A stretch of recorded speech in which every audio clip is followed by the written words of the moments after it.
Hi, my name is Kevin Moss. I'm a senior editor with Consumers Checkbook. We publish Checkbook's Guide to Health Plans, which helps federal employees and annuitants choose the right FEHB plan. Today we'll talk about increased HSA contributions for 2026 and what you need to know about High Deductible Health Plans or HDHPs.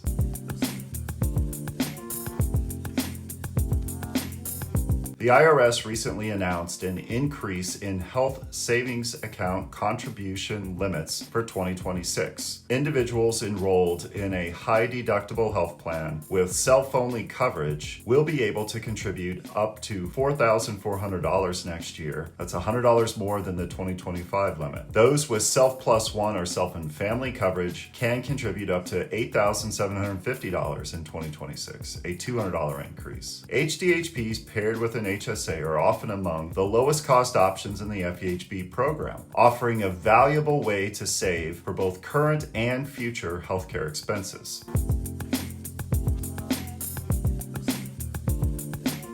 As the name suggests, HDHPs have much higher deductibles than most PPO or HMO plans available in the FEHB program. Self-only enrollees will see deductibles ranging from $1,650 to $2,000 per year, depending upon the plan, and self-plus-one and self and family enrollees will see deductibles ranging from $3,300 to $4,000 per year. One common frustration with HDHPs is the lack of transparency around out-of-pocket costs for medical services. Before meeting your deductible, you're responsible for paying the full allowed charge for most medical services. But these charges are not listed in the plan brochure or marketing materials. To get an estimate, you'll need to contact the plan directly and inquire about the cost for services from an in-network provider. After meeting the deductible, many HDHPs require you to pay a small percentage of the service cost. This is known as co-insurance. Unfortunately, this still leaves you in the dark about the exact amount you'll owe, since the total service cost isn't disclosed. However, some HDHPs offer fixed co-payments for services once the deductible has been met, which can make costs more predictable. Preventative services are covered at no cost in HDHPs, both before and after you meet the deductible, if you use in-network providers. These services typically include routine physicals, well child visits, immunizations, screenings, and mammograms, all aimed at supporting long-term health and early detection.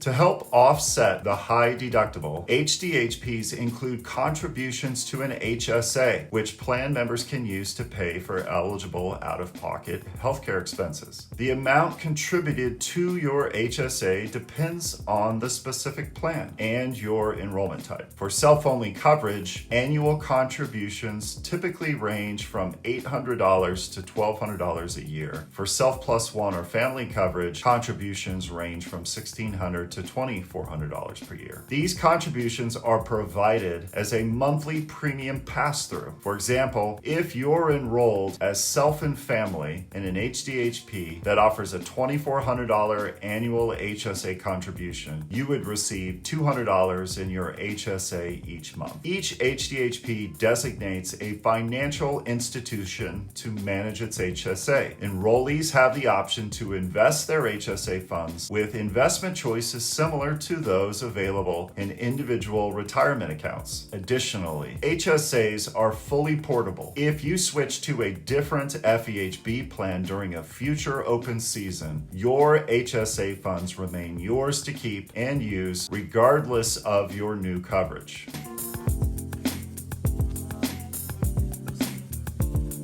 For those who can afford to make additional contributions to their HSA, the tax benefits are substantial. When you contribute to an HSA through your paycheck, the money is taken out before taxes, which means you'll owe less in income taxes. In addition, any investment gains within the HSA grow tax-free. Finally, withdrawals used for qualified healthcare expenses are also tax-free, making the HSA one of the few savings vehicles vehicles with triple tax advantages. You can take money out of your HSA for non-medical expenses, but there are tax consequences. If you make a non-medical withdrawal before age 65, you'll owe regular income tax on the amount, plus a 20% penalty. After you turn 65, the penalty no longer applies. You'll only pay regular income tax on non-medical withdrawals, similar to distributions from a traditional IRA.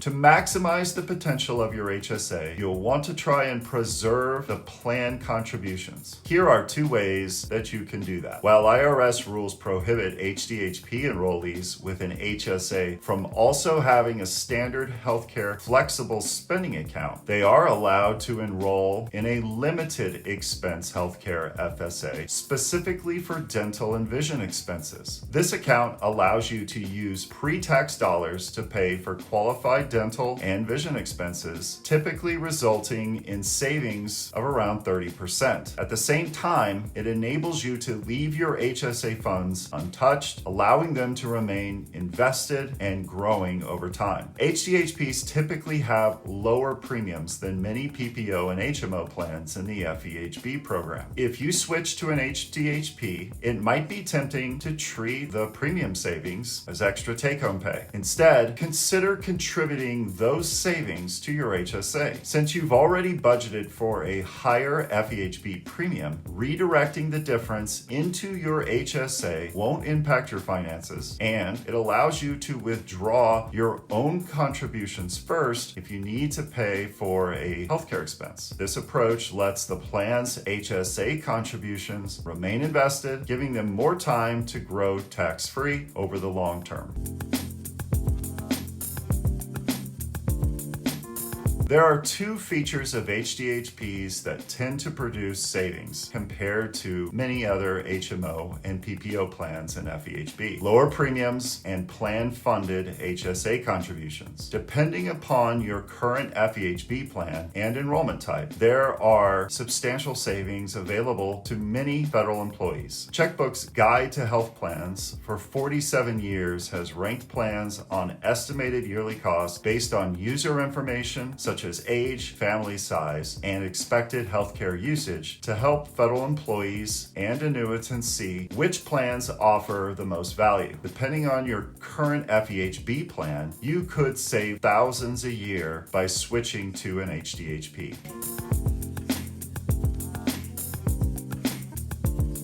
HDHPs may not be the best choice for individuals with high expected healthcare usage. Before meeting the deductible, you'll be responsible for paying the full allowed cost of non-preventative care services. And even after meeting the deductible, you'll still pay either co-insurance or a copay. Those who frequently use medical services may prefer a plan with higher premiums in exchange for greater predictability, such as fixed copays and no deductible, which are available in some FEHB plans. HDHPs may also be less suitable for risk-averse individuals due to two types of risk. The first is the risk of high out-of-pocket costs. For example, if you're new to an HDHP and experience an unexpected hospitalization early in the year, you could be responsible for the full deductible plus additional co-insurance or copays without having accumulated much in HSA contributions from the plan. In contrast, several FEHB plans offer low or no deductibles along with fixed inpatient hospital copays. This results in lower out-of-pocket costs in such scenarios. The second risk is investment related. Since HSA funds can be invested, there's always the possibility of market losses. If your investments perform poorly, you may have less money available to cover out-of-pocket expenses when you need it. For many federal employees, an HDHP can be the most cost-effective plan option. Whether it's the right choice for you depends on your healthcare needs and comfort with some risk. Employees who remain enrolled in an HDHP over several years and are able to preserve the plan's HSA contributions while making additional contributions can accumulate significant savings to cover both current and future healthcare expenses. However, it's important to note that the tax advantages of HSAs are only available until you enroll in Medicare. Once enrolled in Medicare, you can no longer receive HSA contributions from your plan or make voluntary contributions to the account. With higher HSA contribution limits coming next year, there's an even greater savings opportunity. Be sure to review HDHP options during open season to determine if this type of plan can help you save both now and in the long run. Thanks for watching. Please like and comment so more federal employees and annuitants can find this video, and make sure to subscribe to our channel to receive alerts on future videos.